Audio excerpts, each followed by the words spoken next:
Sa kalagitnaan ng karagatang Aegean, may isang pulong tila inukit ng alaman, ang Crete.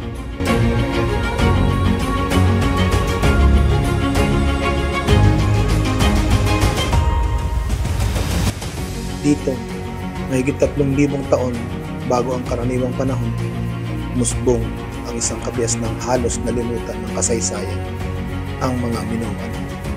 Sila ang mga unang ininyero ng Europa, gumamit ng metal, nagtayo ng mga bahay nila sa larya, at lumika ng isang paraan ng pagsusulat. Sa pusod ng lungsod ng Knossos, tumindig ang isang palasyo, malawak, sa limuot, tila isang labirinto.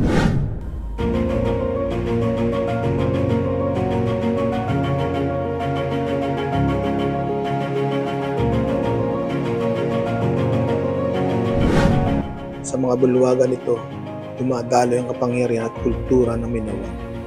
Sa kabila ng mga lindol at pagsabog ng bulkan, manatili silang matatag. Ngunit hindi lamang sa estruktura sila na makudtangin. Sa dagat, sila'y mangangalakal. Sa lipunan, may kayusan, maharlika, mangangalakal, magsasaka at talipin.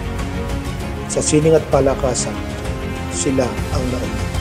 Sa kanila isinilang ang kauna-unahang arena sa mundo. Ngunit kahit ang pinakamatibay ay maaaring mabuhay. Pagsapit ng 1400 BCE, sunod-sunod ang pananalaman. Ang kabias ng minsang namukadkad, dahan-dahang nawala, tuluyang nalulog sa alon ng panahon.